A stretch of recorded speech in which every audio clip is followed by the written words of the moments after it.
In this video, we shall take a closer look at the center of mass. Let's first define the center of mass. The center of mass of a system of objects or particles is a point where all of the system's mass were concentrated. What does that mean? Well, if you have a single mass and the mass is 1 kg, therefore the system consists of just a single mass, the mass of the system is concentrated exactly there, say at x equals to 1 or x equals to 2 or whatever this location is. So in this case, the center of mass of that system is over there where the 1 kg mass is located. Now let's assume the system consists of a couple of masses and the second mass is 2 kg. In this case, where is the center of mass of the system? Is it here? Is it there? Or somewhere in between? So that is what we want to determine. So whenever you hear that we want to determine the center of mass, we are looking for a particular coordinate of a point where the mass of the system is concentrated. For a one-dimensional system such as this is pretty simple. Let's assume the coordinate of the first mass is x1 and the coordinate of the second mass is x2. That is the origin of the coordinate system. Let's assume x1 is 1 and x2 is 3. So obviously the center of mass must lie along the x-axis, and this is how we calculate the point. You take the first mass, which is 1 kg, you multiply the coordinate, the x-coordinate in this case, measured from that origin, and then you keep adding such terms. So the second term is the 2 kg term, and its coordinate is x equals to 3. And finally you divide that with the sum of the two masses, so 1 plus 2. The answer to this is 2.33, so that means the center of mass is somewhere, say there. As it should be closer to the 2 kg object, because obviously 2 kg object is more massive than a 1 kg object, so the center of mass in this particular case lies closer to the more massive object. What if you have two-dimensional system, such as this one? So let's say one object is here, the mass is 1 kg, and let's assume the coordinate is x1, the y-coordinate is y1, and you have another object, let's say there, the mass of which is 2 kg, the x-coordinate is x2, and the y-coordinate is y2. So now the center of mass has two coordinates, the x-coordinate and the y-coordinate, and we need to determine both. Well, we do the same thing as we did for the one-dimensional case. The x-coordinate of the center of mass is calculated in the usual way. You take the mass one by one, so we start with 1 kg mass. You multiply with the x-coordinate, plus you take then now the second mass, 2 kg mass, its x-coordinate, and then you divide by the sum of the two masses, 1 plus 2. And that's going to give you the x-coordinate of the center of mass.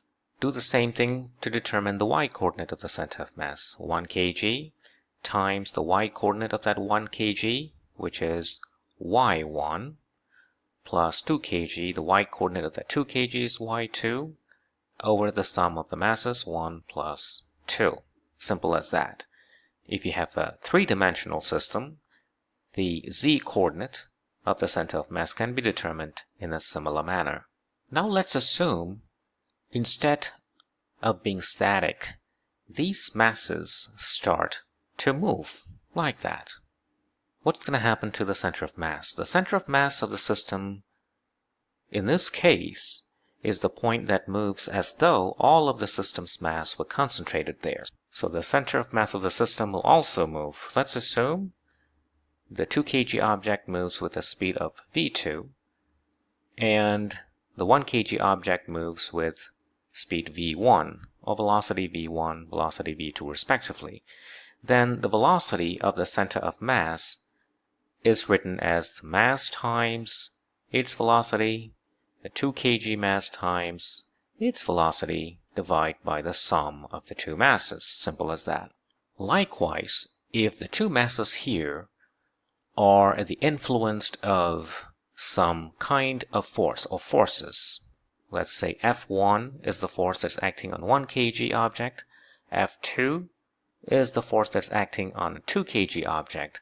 Now obviously there will be a net force, and the net force is quite simply the vector sum of F1 and F2. So this is the net force that is acting on the system. If there is a net force acting on the system, then you can expect the center of mass to accelerate. And that acceleration is simply given by the net force acting on the system divided by the total mass. So in this case, the net force divided by 1 plus 2 kg. Simple as that. And as you can notice, this is just Newton's second law of motion. And for a system such as this, where does the net force act? The net force would act exactly where the center of mass of the system is, causing that center of mass to accelerate in the following manner.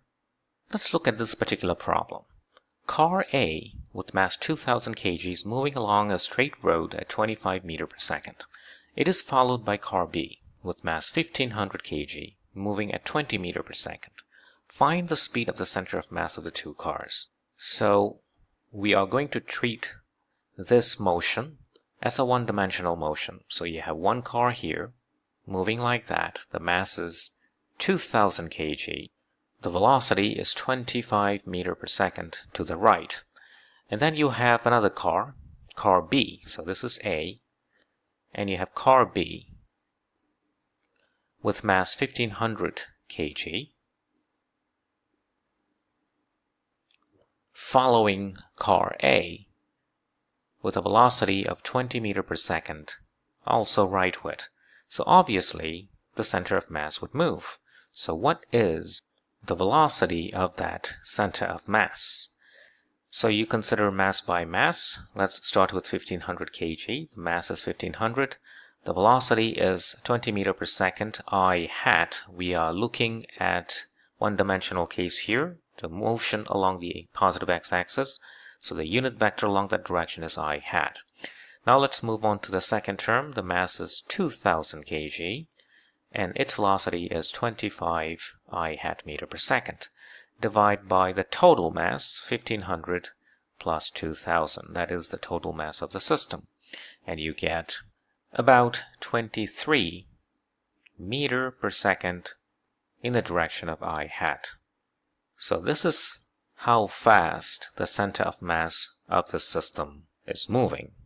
And the direction of motion of the center of mass is rightward, as defined by that I hat unit vector. Problem 2. Three particles, which are initially at rest, experience external forces. The directions of these forces are shown. Find the acceleration of the center of mass of the system. The total mass of the system is 15 kg. As we have discussed earlier, the net force acting on the center of mass of the system will cause the center of mass to accelerate according to this equation. Like that. We want to determine this. We are given this number, that is 15 kg, and this we can determine from the information given.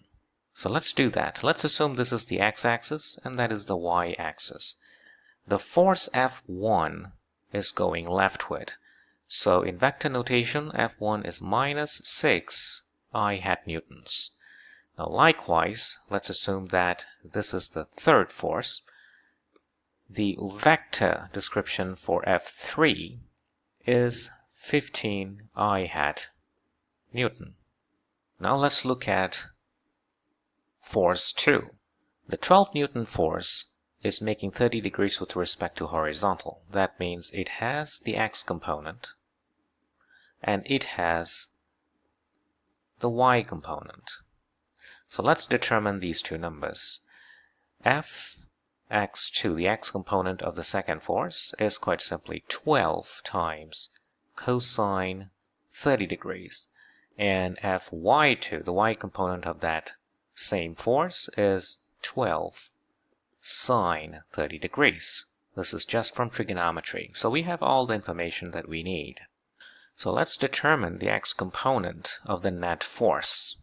So net force, the x component of it, is quite simply minus 6, because F1 is already along the x direction, plus 15, that one. And the x component of the second force is 12 cosine 30, and that is plus 10.4. Now why is it positive 10.4? Because the x component of that 12 Newton force is going to the right. So the x component of the net force is 19.4 newtons. Now let's look at the y component of that net force. Now this does not contribute, it's purely along the x direction. This doesn't contribute, it's purely along the x direction.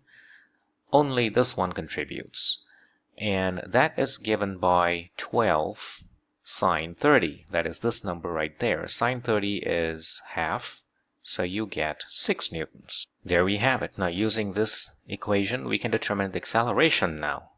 The y component of that center of mass acceleration is given by the y component of the net force, which is 6 newtons, divided by the total mass of the system, which is 15 kg. So that is meter per second squared. Likewise, the x component of the center of mass acceleration is given by the x component of the net force, which is 19.4, divided by the total mass, which is again 15 kg, and the unit of meter per second squared. The magnitude of this acceleration, or the magnitude of the center of mass acceleration, is then 6 over 15 squared plus 19.4 over 15 squared, square root. And that's going to give you 1.35 meter per second squared. So that is the magnitude of the acceleration of the center of mass. What about the direction? Note, the x component is positive, the y component of positive, namely these two numbers are positive. So the direction of this acceleration is given by arctangent of the y component, which is 6 over 15, divided by the x component, 19.4 over 15. This is just from trigonometry, and you're going to get about 17 degrees with respect to the horizontal. So if that is the acceleration of the center of mass, that angle there is 17 degrees. So there we have it, the magnitude of the acceleration of the center of mass and its direction, and that completes the problem. Thank you for watching.